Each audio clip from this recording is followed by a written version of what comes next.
Assalamualaikum dan salam sejahtera bersama kami dalam Soal Rakyat malam ini bagi episod 11 Mac 2020. Saya Hazrina Kasim dan saya Fiza Sabjahan.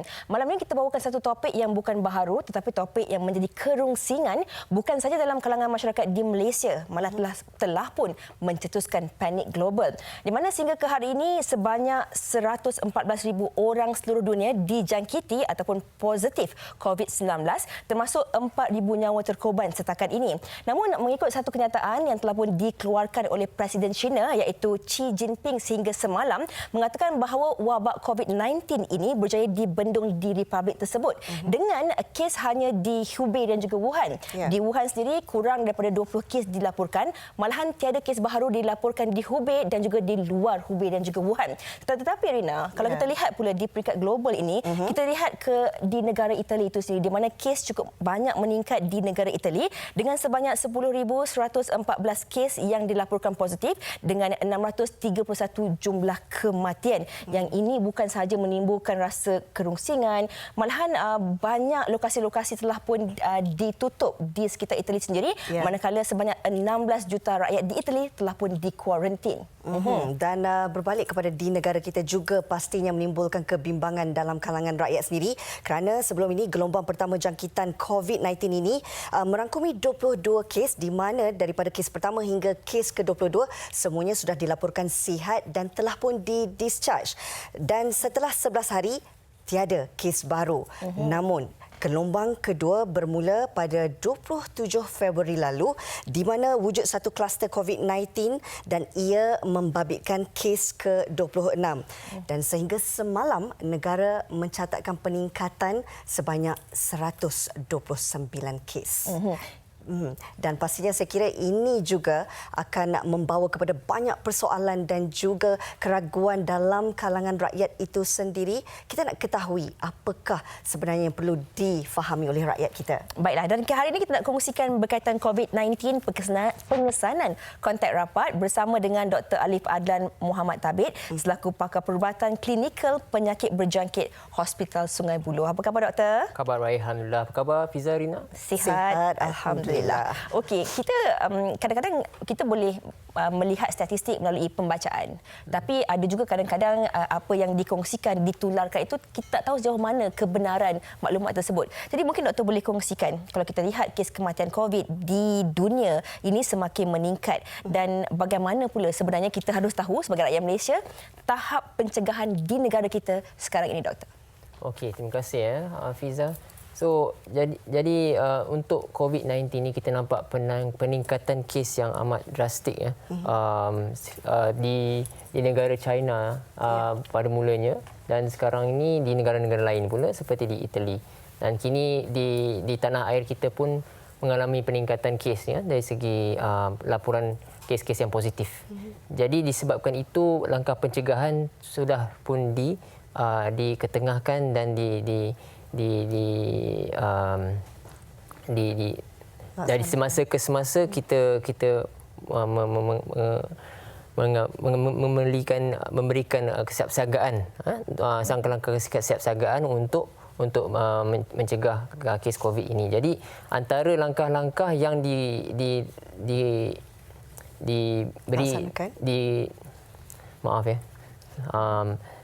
diberikan oleh pihak Kementerian Kesihatan Malaysia adalah antaranya meningkatkan bilangan hospital yang terbabit dalam saringan hospital dan juga bilangan hospital yang boleh mengendalikan kes ini. Setakat ini yang kita tahu sebanyak 26 kes yang terbabit yang boleh dikenal pasti untuk mengendalikan kes-kes COVID-19 dan juga terdapat 59 hospital yang boleh membuat saringan untuk kes-kes yang disuspek PUI atau kes COVID-19 ini. Okey. Jadi untuk Malaysia sekarang ini kita masih lagi di tahap fasa pembendungan di mana ia merangkumi kemampuan KKM dalam mengendalikan kes COVID-19 dalam antaranya adalah pelaksanaan pengesanan kontak dan juga kapasiti hospital, memastikan kapasiti hospital dari segi fasiliti, dari segi katil, dari segi staf, kaki tangan, kemahiran dan juga bilangan bilik dan juga fasiliti yang mencukupi. Namun begitu, untuk meningkatkan kes-kes bilangan kes yang kita boleh detect ataupun kita boleh kenal pasti, KKM ada juga mengambil langkah-langkah lain seperti meningkatkan bilangan staf di pintu masuk antarabangsa untuk menyaring kes-kes yang disuspek PUI ataupun patient under investigation, kes yang mempunyai link dengan negara-negara yang terbabit seperti China, Italy, Iran, South Korea dan juga Macau, Hong Kong dan juga Jepun. Selain daripada itu, pihak Kementerian Kesihatan Malaysia juga ada juga membuat saringan di tempat-tempat lain seperti di fasiliti kesihatan kita, seperti di klinik kesihatan dan juga di hospital yang terbabit yang kita kata ada 59 itu. Baik, jika disentuh sebenarnya apa yang doktor jelaskan sebentar tadi itu adalah dari segi fasa pembendungan yang dilakukan oleh pihak KKM sendiri. Namun hakikatnya kalau kita lihat daripada gelombang kedua ini, kes dikenal pasti melalui kes yang ke-26 dan sehingga ke hari ini dalam tempoh beberapa minggu membawa kepada 129 kes dan ia berlaku dengan begitu cepat sekali. Bagaimana mungkin doktor boleh jelaskan kepada rakyat kita sendiri dari segi merebaknya virus itu dengan cepat, bagaimana situasi ini boleh berlaku? Okey. Berbalik kepada persoalan bagaimanakah penyakit ini boleh menular dengan cepat. Kita harus tengok juga kaedah jangkitannya. Daripada bermula lagi kerana jangkitan virus COVID-19 ini adalah satu jangkitan yang baru, tak sampai 3 bulan. 3 bulan kita tahu tentang penyakit ini yang berasal daripada China dan disebabkan itu kita pun dah ada nama baru untuk COVID-19 ini, kan, bermula daripada 12 Februari. Jadi untuk kes ini kita tengok dari segi penularannya disebabkan oleh sekarang ini dewasa ini kita tengok travel, banyak manusia banyak kita lebih bebas untuk ke mana-mana. Jadi disebabkan itu salah satu faktornya bagaimana kita jangkitan ini boleh merebak dengan cepat. Kedua, kerana penyakit ini ataupun virus ini merebak melalui saluran pernafasan. Jadi kita masih belum ada kesedaran yang sepenuhnya tentang etika batuk dan juga basuh tangan dan sebagainya. Jadi benda-benda ini, faktor-faktor ini yang menyebabkan jangkitan ini boleh terus menular. Jadi bagi saya education, pendidikan yang serta counselling ataupun untuk kita educate kepada masyarakat untuk mencegah penyakit ini.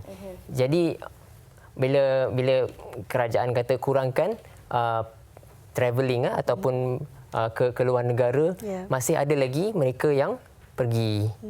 Kita tahu negara-negara itu sudah mencatatkan peningkatan kes. Jadi untuk itu kita haruslah dari segi travelling itu kita haruslah hadkan pergi ke negara-negara yang terbabit ataupun kita sekarang ni kita praktis social distancing di mana kita tahu penyakit ini merebak melalui rembesan batuk seperti daripada kita punya air liur ataupun kita punya bila sewaktu kita batuk ada rembesan-rembesan cecair yang keluar daripada mulut dan hidung kita. Jadi untuk itu adalah wajar untuk kita praktis social distancing. Maksudnya kalau kita ingin berinteraksi dengan ni, maksudnya kita kurangkan interaksi kita dengan masyarakat luar.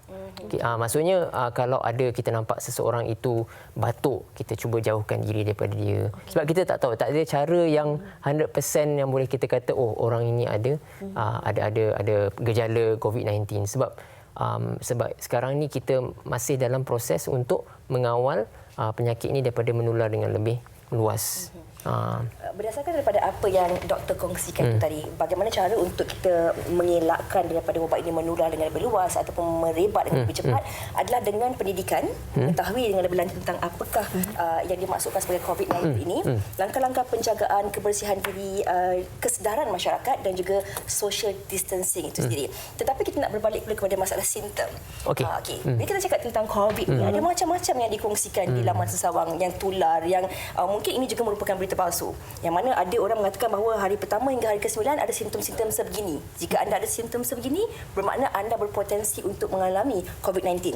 Tapi doktor, apakah sebenarnya simptom-simptom awal COVID-19 ini dan adakah simptom ini sama pada setiap orang ataupun ianya berbeza mengikut individu? Baik, okay, terima kasih Fiza. Soalan yang sangat-sangat bagi saya sangat bernaslah. Ya. Sebab bagi sampai sekarang kita masih belum tahu lagi sebab penyakit ini masih 3 bulan usianya. Seperti jangkitan-jangkitan virus lain, seperti influenza, coronavirus lain seperti MERS-CoV dan juga SARS, penyakit ini membabitkan saluran pernafasan kita. Jadi berbalik kepada persoalan Fiza tadi, adakah fasa penyakit ini mempunyai fasa-fasa yang tersendiri dan juga adakah ia mempunyai variasi yang berbeza bergantung kepada individu. Baik. Setakat ini melalui pembacaan dan juga pengalaman kita dalam mengendalikan pesakit-pesakit COVID-19 ini, mereka mempunyai presentation yang berbeza. Maksudnya mereka mempunyai simptom-simptom berbeza. Ada yang ada simptom, ada mild symptoms, simptom yang mild, moderate, severe. Jadi ada yang pada permulaannya tak ada simptom tapi dalam masa 7 hingga 14 hari itu mempamerkan simptom-simptom yang drastik, yang berbeza dan menunjukkan pesakit itu semakin akut, semakin teruk. Jadi dan bergantung kepada profil mereka sendiri. Profil maksudnya sama ada pesakit itu mempunyai penyakit kronik seperti penyakit hipertension, darah tinggi, kencing manis, penyakit kronik jantung dan juga paru-paru. Jadi mereka ini mempunyai risiko lebih tinggi untuk progres. Maksudnya untuk mereka cepat merosot, keadaan mereka boleh merosot dengan lebih cepat berbanding dengan pesakit-pesakit golongan lain yang tidak ada penyakit kronik.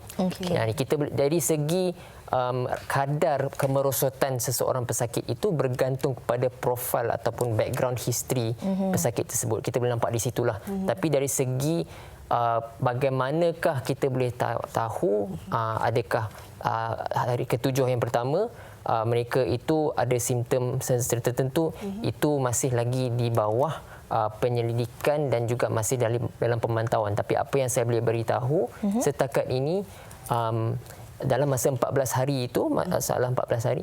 Jadi 14 hari itu kenapa ya? Okey.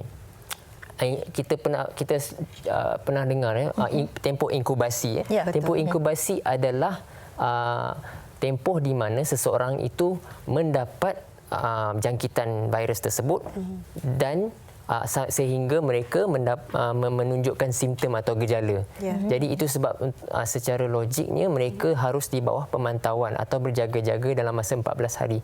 Kerana dalam masa 14 hari apa-apa saja simptom mereka boleh alami. Baik daripada segi tiada simptom langsung kepada simptom-simptom yang mudah seperti batuk, sesema, sakit tekak dan juga sesak nafas. Ya, jadi dan simptom-simptom ini banyak berbalik kepada sistem pernafasan kita. Jadi mengikut pengalaman kami ataupun mengikut pembacaan dan juga pembacaan secara jurnal penerbitan perubatan ataupun majalah perubatan, kita dapat tahu ada beberapa pesakit yang cepat tempoh tahap atau tempoh kemerosotan mereka. Dan mereka ini adalah pesakit-pesakit yang mempunyai penyakit kronik. Doktor, maaf, sebelum kita berhenti rehat, mungkin doktor boleh perjelaskan. Ada yang menganggap bahawa tempoh inkubasi ini bukan setakat 14 hari. Ada juga media antarabangsa melaporkan ia boleh pergi sehingga ke 24 hari. Bagaimana kita melihat kepada perbezaan ataupun percanggahan ini? Okey. Setakat ini yang kita tahu, ada beberapa pihak yang yang melaporkan tempoh inkubasi ini lebih panjang daripada apa yang dilaporkan sebelum ini, iaitu lebih daripada 14 hari, ada yang sampai 24 hari. Ya. Jadi pada permulaannya apa yang kita tahu tentang COVID-19 ini ialah disebabkan ia adalah sejenis coronavirus. Kebanyakan pengetahuan kita tentang coronavirus yang sebelum ini seperti SARS pada tahun 2003 dan juga MERS-CoV pada tahun 2013, kita banyak based on coronavirus tersebut.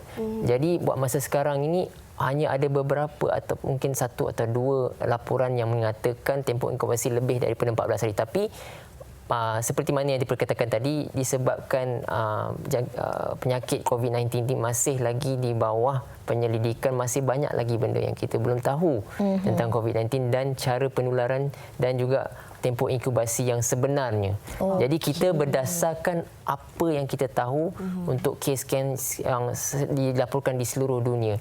Jadi buat masa sekarang ni pihak di China, pihak saintis serta doktor yang merawat kes-kes di China sangat aktif melaporkan tentang penemuan mereka, penemuan baru, penemuan yang mengejutkan dan apa-apa komplikasi baru yang dialami sewaktu mereka merawat pesakit-pesakit COVID-19 ini. Jadi untuk menjawab persoalan itu, kita masih lagi belum tahu sebenarnya, tapi secara puratanya memang setakat 14 hari tempoh inkubasinya. Okey, itu yang Dr. kongsikan. Banyak lagi nak kita kongsikan bersama dengan anda penonton. Bagaimana pula bagi mereka yang tidak langsung menunjukkan gejala, adakah mereka juga boleh sebenarnya mempunyai ataupun dijangkiti COVID-19 ini? Kita nak berehat seketika. Kembali lagi bersama kami dalam Soal Rakyat.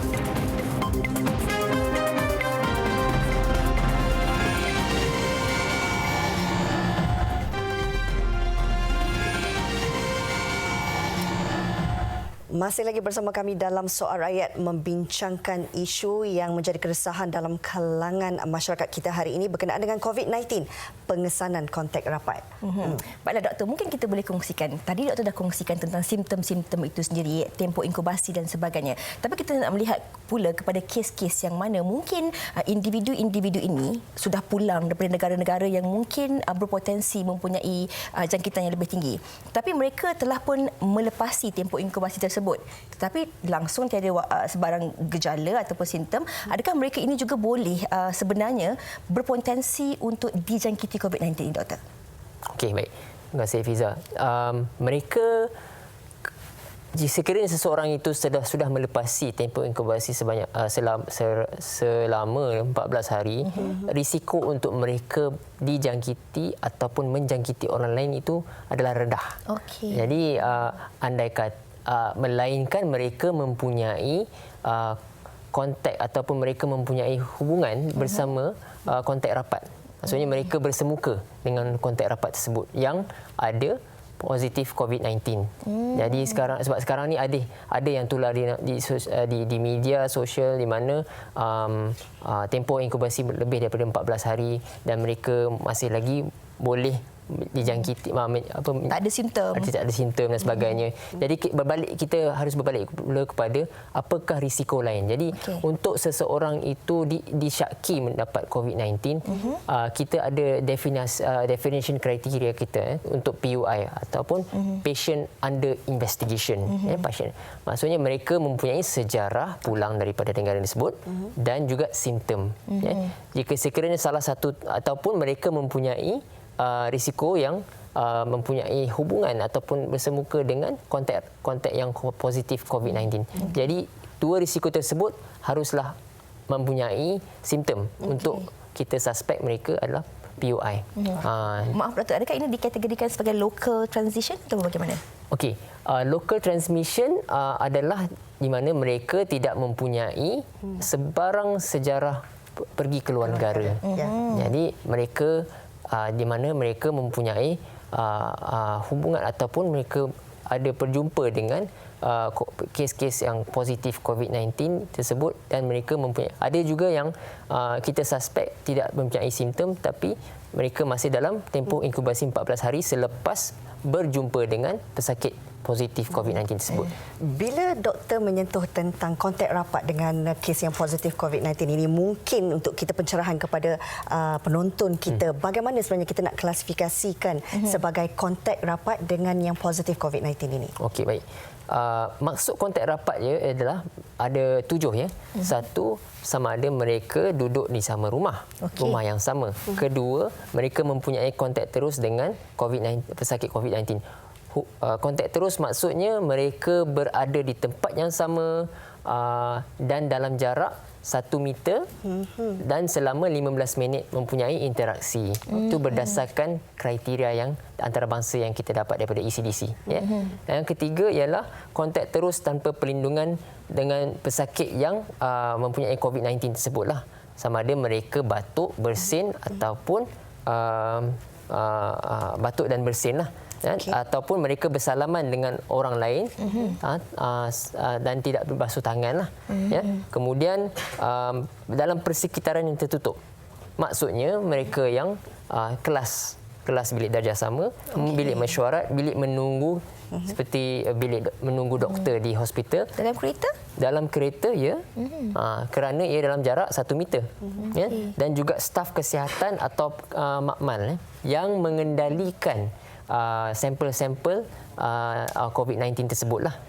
Jadi mereka-mereka ini tergolong dalam golongan yang kontak rapat. Okey. Jadi ada jarak, ada waktu tempoh masa dan juga ada definisinya. Bila, di mana dan sebagainya. Okey. Itu tentang kontak rapat. Tapi kalau kita lihat mana yang banyak dikongsikan di surat khabar ataupun diagram-diagram di media sosial dan sebagainya, selepas kontak ada pula diletakkan generasi 1 dan juga generasi 2. Apa pula yang dimaksudkan sebagai generasi 1 dan generasi 2 ini? Baik. Generasi 1 dan generasi 2 adalah fasa jangkitan. Maksudnya sekiranya pesakit A adalah positif COVID-19 dan pesakit ataupun individu B itu adalah suspek kepada pesakit pertama, suspek PUI. Jadi individu tersebut akan disaring mengikut akan disaring mengikut apa yang disebutkan tadilah. Sekiranya mereka mempunyai interaksi rapat dengan pesakit COVID-19 pertama tadi. Dan generasi kedua maksudnya adalah kontak kepada A tadi, CB tadi. Jadi A ada interaksi dengan B, B ada interaksi dengan C.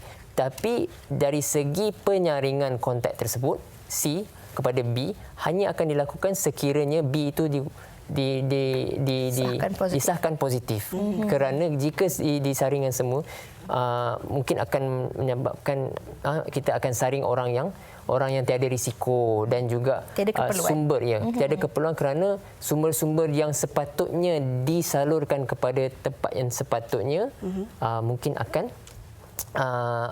dibazirkan begitu saja. Jadi bagi kami, kalau sakit, jadi sekiranya ada 100 orang, bayangkan sekiranya ada 100 orang dan 10 itu hanya 10 saja yang confirm positif, 90 tu tidak positif.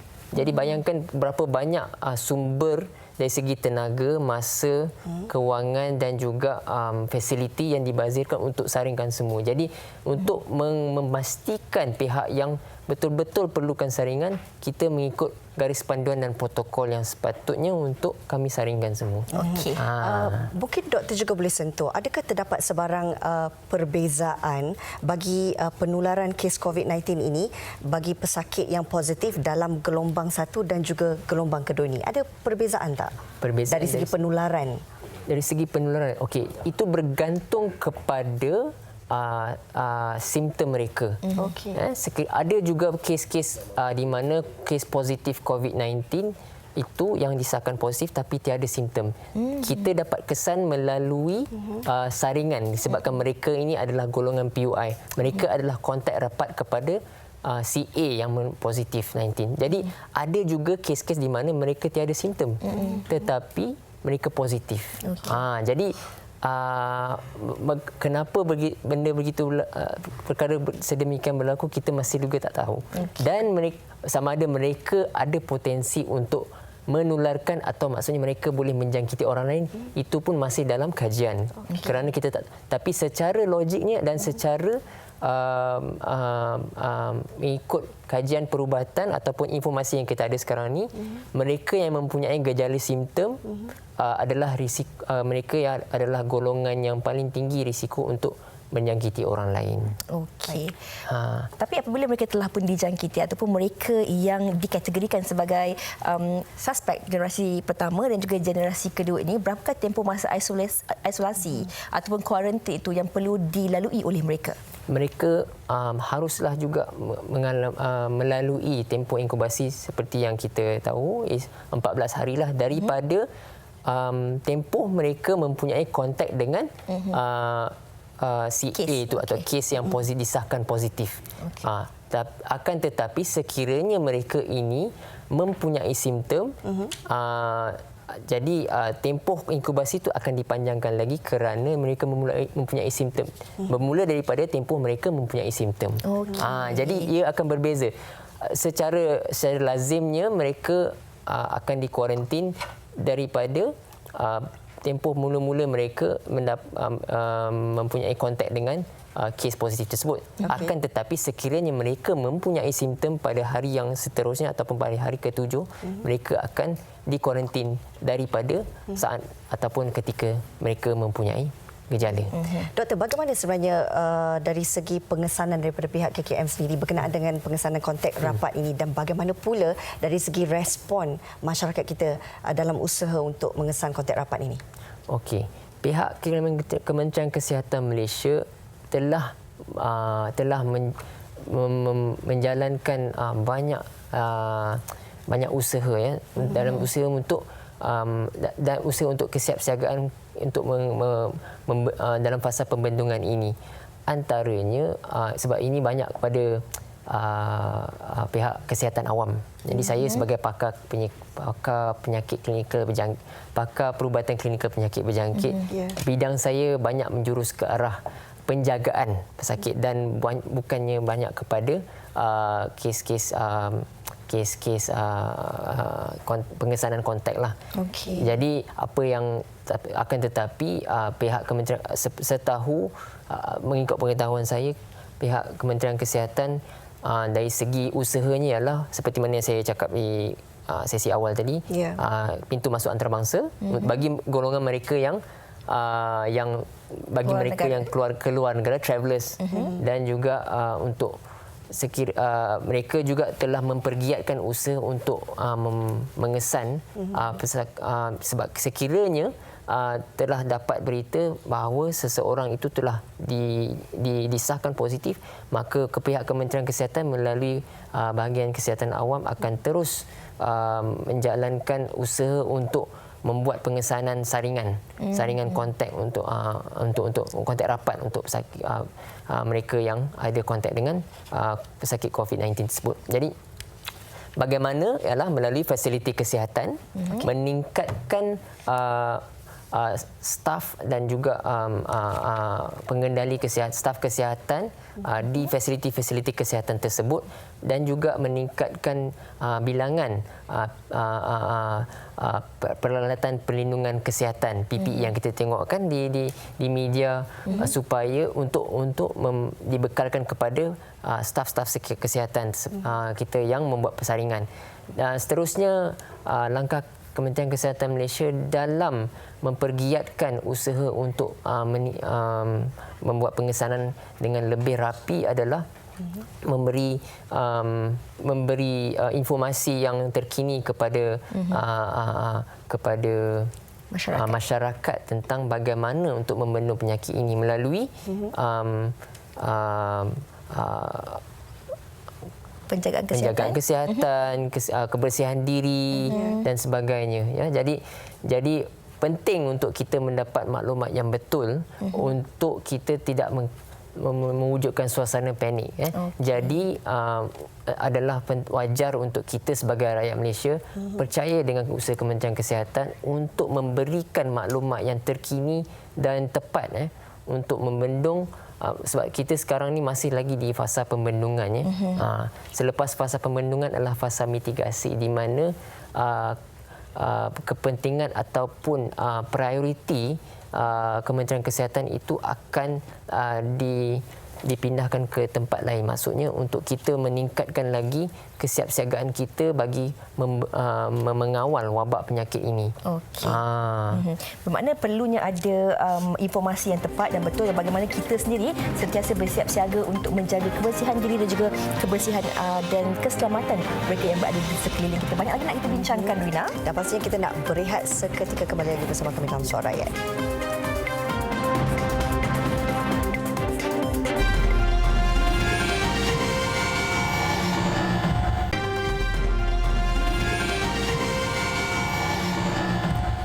Masih lagi bersama kami dalam Soal Rakyat bersama dengan Dr. Alif Adlan Muhammad Thabit, pakar perubatan klinikal penyakit berjangkit Hospital Sungai Buloh, membincangkan tentang COVID-19, pengesanan kontak rapat. Okey, Dr. Alif, kalau kita cakap tentang simptom tadi, mungkin ramai dah tahu tentang definisi kontak-kontak dan sebagainya kan. Tapi kita nak tahu juga bila media melaporkan bahawa terdapat 129 kes dengan 2 kes yang kritikal, apa pula yang didefinisikan sebagai kritikal tu? Macam mana kritikalnya seorang individu yang dijangkiti COVID-19 ni? Itu kami tak tahu. Okey. Bila kita sebut tentang kritikal, disebabkan oleh COVID-19 ini adalah jangkitan penyakit yang respiratori, upper dan lower respiratory. Ia berpotensi menyebabkan jangkitan kuman di paru-paru yang agak teruk, ataupun kita istilahkan sebagai pneumonia. Jadi apabila seseorang itu dikategorikan sebagai severe, kita ada mild, moderate, severe, di mana mild tu hanya mungkin simptom-simptom yang seperti demam, batuk biasa.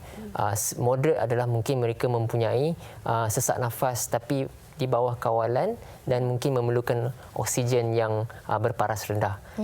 Severe itu adalah mereka yang mempunyai simptom-simptom yang di mana mereka memerlukan tahap oksigen yang tinggi kerana kandungan oksigen dalam darah mereka ataupun dalam paru-paru mereka adalah sangat rendah, menyebabkan mereka sudah keletihan dan memerlukan bantuan pernafasan yang lebih advance. Jadi mereka ini memerlukan bantuan pernafasan, dan ada juga mereka yang memerlukan bantuan ubat untuk meningkatkan tekanan darah mereka kerana pada waktu itu ada setengah penyakit disebabkan mereka itu terlalu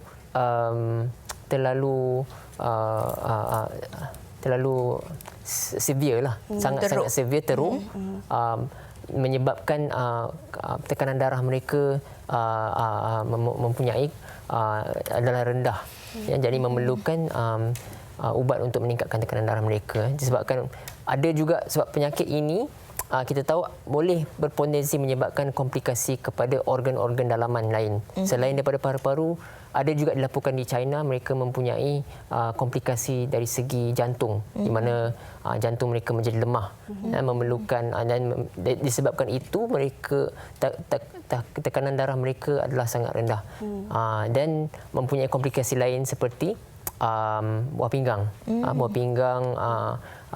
mengalami kerosakan dan sebagainya. Jadi mereka ini tergolong dalam kes-kes yang severe dan memerlukan pemantauan yang rapi, dan memerlukan rawatan rapi di ICU.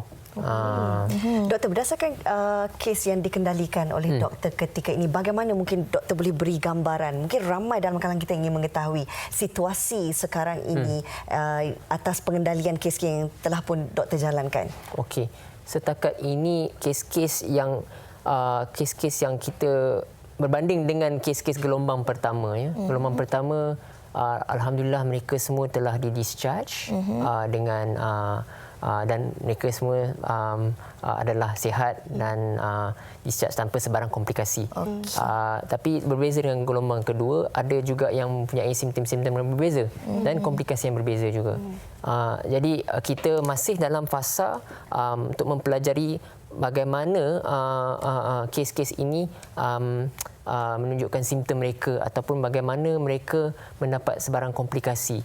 Jadi itu pun sesuatu yang kita masih belajar, dan kita masih mendapatkan khidmat, maksudnya kita mendapat informasi daripada pihak-pihak luar daripada China dan sebab mereka lebih banyak mengendalikan kes-kes ini. Jadi situasi sekarang ini ada berbeza-beza bergantung pada pesakit. Seperti mana yang saya cakap tadi, ada pesakit yang mempunyai profil di mana mereka mengalami penyakit kronik seperti darah tinggi, kencing manis dan sebagainya. Jadi kita memang sangat-sangat berwaspada dan kita banyak menumpukan perhatian kepada golongan ini.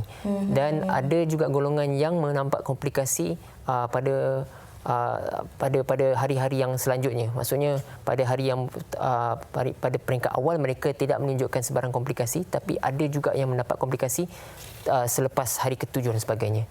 Jadi untuk itu kita di pihak hospital memang sentiasa berwaspada dan berjaga-jaga dari segi pemantauan dan penjagaan pesakit-pesakit ini. Akan tetapi adalah sangat mustahak juga kita sebagai perawat kesihatan untuk mengamalkan langkah berjaga-jaga untuk melindungi diri kami juga kerana setiap pesakit mempunyai prosedur dan garis panduan yang sangat ketat dari segi bagaimana kami mengendalikan mereka jadi setiap pesakit haruslah dirawat, maksudnya kita bila kita bersemuka dengan seseorang pesakit tersebut, kita ada peralatan kita yang tersendiri. SOP yang berbeza. SOP garis panduan. Okey, apa yang berbeza tu ialah kita ada PPE. Maksudnya dalam bahasa Inggerisnya ialah Personal Protective Equipment, atau dalam bahasa Malaysia ni ialah peralatan perlindungan diri yang kita tengok selalu sering kita lihat di hospital. Kita ada topeng, kita ada suit yang tersendiri untuk pakai sebelum kita masuk ke berjumpa dengan pesakit.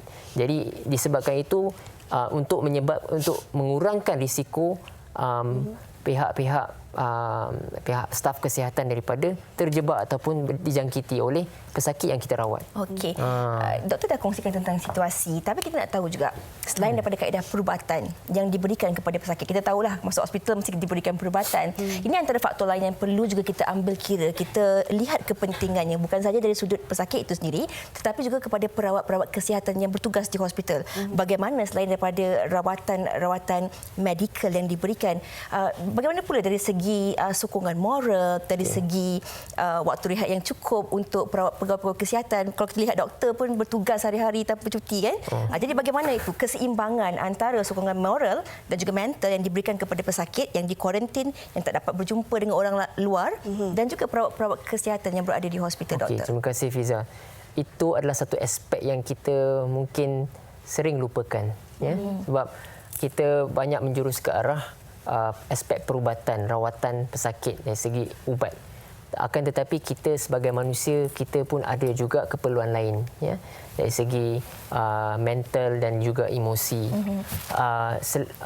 Baik dari segi pesakit maupun daripada staf kesihatan yang mengendalikan kes-kes tersebut. Jadi kepada golongan pesakit, mereka terpaksa dikuarantin. Bukan terpaksa lah, mereka disuruh untuk kuarantin. Dan kerana kes-kes yang ada dua jenis golongan pesakit. Satu yang kes yang disahkan positif walaupun tiada simptom. Dan juga ada juga kes-kes yang masih dalam siasatan ataupun PUI yang mempunyai indikasi ataupun mereka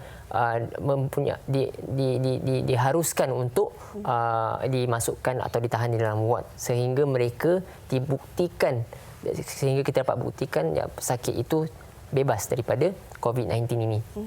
Jadi apa yang kita dapat lihat, setengah pesakit tersebut ada yang mempunyai keperluan dari segi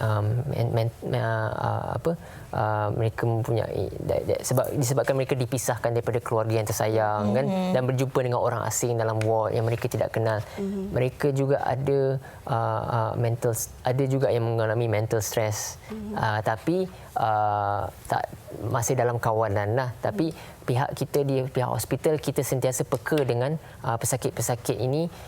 Dari segi kita interaksi, apa yang mereka perlukan kita cuba untuk kita cuba untuk beri layanan ya, baik dari segi fizikal ataupun mental. Kita juga ada sediakan kaunseling ataupun rawatan ataupun khidmat kaunseling bagi mereka yang kita bagi mereka yang memohon yang mempunyai simptom-simptom seperti stres, dan kita juga selain daripada pesakit, kita juga ada juga di kalangan staf kesihatan yang di mana moral mereka semangat bila dah nampak nak merudum, kita bagi kata-kata semangat. Sebab bukan mudah nak jaga kes-kes, sebab bila kita dah ada kes wabak begini dan tenaga pekerja banyak disalurkan ke situ. Dan jadi pihak hospital ataupun pihak Kementerian Kesihatan ada cara kita dari segi memberikan shift agar supaya setiap staf kesihatan tidak kita tidak kompromikan, kita tidak membiarkan staf kesihatan tersebut letih dari segi fizikal dan mental. Jadi kita ada jadual kita yang tersendiri dan kita juga ada garis panduan dan protokol untuk memastikan tidak ada sebarang kesilapan ataupun sebarang kes yang kita jadi kita tidak ada kes yang kita rawat secara suboptimum lah, supaya kita tidak lalai daripada membuat kesilapan. Fokus. Sebab kadang-kadang bila ada staf kesihatan yang overwork, di situlah kita risau sama ada hilang fokus. Jadi bila hilang fokus, hilang kita punya pertimbangan dan keputusan yang sangat-sangat jitu haruslah kita pastikan sentiasa dapat dilakukan. Bila hilang fokus, gitulah jadinya silapan. Jadi kita pastikan keperluan dari segi mental, fizikal dan juga moral, semangat pasukan antara semua staf kesihatan dijaga. Saya kira ini satu cabaran yang besar juga, tanggungjawab yang besar yang dipikul oleh pasukan perawat yang sebenarnya bertugas untuk memastikan isu ini tidak begitu akan menular lebih jauh lagi. Tapi mungkin doktor, kita boleh sentuh tentang isu saringan. Apabila berlakunya satu kes, katakanlah di sebuah syarikat tertentu dan didapati kes itu positif, maka ada pula pengumuman dibuat untuk ke semua staf syarikat tersebut membuat ujian saringan ataupun membuat ujian pengesanan. Adakah keperluan untuk dilakukan kepada kesemua staf terbabit? Okey, baik Rina. Bagi saya soalan itu sangat-sangat wajiblah, kerana kita ada juga kes-kes di mana seseorang itu disahkan positif dan bekerja di sekian-sekian. Okey. Dan kita dapat tahu juga ada juga, walaupun kita niat kita nak membantu, tapi ada juga di mana mungkin majikan dia nak tunjukkan yang dia peka. Dia peka dan prihatin terhadap staf-staf yang lain. Tapi namun begitu, ada juga disebabkan oleh itu mewujudkan suasana panik lah. Jadi dalam suasana panik tersebut, semua akan menjurus ke pusat-pusat fasiliti kesihatan untuk disaringkan. Jadi kita buat contoh lah, macam saya bagi tahu tadi, kita ambil 100 orang, staf semua datang ke hospital atau klinik kesihatan tingkatan. Jadi antara 100 orang tu 10 hanya yang positif. Jadi 90 tu kita banyak membuat usaha untuk saring semua itu. Walaupun mereka berbeza dari segi pendedahan dengan kontak positif tersebut, berbeza dari segi masa yang diluangkan bersama, mungkin tingkat yang berlainan dalam satu bangunan itu. Jadi itu berbeza-beza dari setiap individu. Jadi kita tak mahu itu berlaku, kan. Jadi sebab tiga lah. Satu, sebab we will create a false sense of security. Maksudnya kalau kita dah pergi, kita walaupun dah dibuat saringan, result negatif, tak semestinya kita tak ada. Dan okey, jadi semua orang nak jadi faham ke? Cuba bila dah buat swab sekali, saya sudah bebas. Tak, dia tak semestinya begitu. Jadi bergantung kepada situasi. Jika macam saya cakap tadi, kontak rapat, definisi kontak rapat tu sejauh mana you dekat dengan individu A tersebut. Okay. Dan reason kedua kenapa kita rasakan saringan yang secara rambang ini dilakukan adalah kita menyebabkan staf-staf yang lain yang datang at risk. Maksudnya berdedah antara satu sama lain sebab mereka bila mereka datang ke fasiliti kesihatan mereka akan duduk secara dekat. Okey. Dan ketiga, kita menggunakan sumber-sumber yang berharga tanpa sebarang sebab yang utuh ataupun sebab yang betul lah. Jadi itu tiga tu. Kita tak nak membazirkan sumber tanpa sebarang sebab lah. Bermakna doktor tiada keperluan untuk satu bangunan pergilah, hanya kontak-kontak jadi terdekat saja. kita haruslah yakin kepada pihak Kementerian Kesihatan yang secara aktif bertukus-lumus membuat saringan. Maksudnya dia akan identify, dia akan mengenal pasti siapakah betul-betul antara mereka yang kontak rapat dengan kes positif tersebut. Jadi ada cara je. Baik, nampaknya di situ saja perbincangan kita berkenaan dengan COVID-19 pengesanan kontak rapat ini. Mudah-mudahan ia memberi pencerahan dan juga meredakan sedikit kebimbangan dalam kalangan rakyat kita. Ya, dan apa yang dikongsikan oleh doktor tadi, percaya kepada Kementerian Kesihatan Malaysia terhadap langkah-langkah yang telah pun dijalankan. Kita harus mendidik diri kita untuk lebih peka dan juga positif terhadap apa yang berlaku di sekeliling kita, dan yang paling penting sekali, jangan panik. Ya, terima kasih sekali lagi Dr. Alif Adlan Muhammad Thabit, pakar perubatan klinikal penyakit berjangkit dari Hospital Sungai Buloh. Terima kasih doktor. Terima kasih. Itu saja. Kita berjumpa lagi di dalam Soal Rakyat di hari dan waktu yang sama pada minggu hadapan. Assalamualaikum. Bye.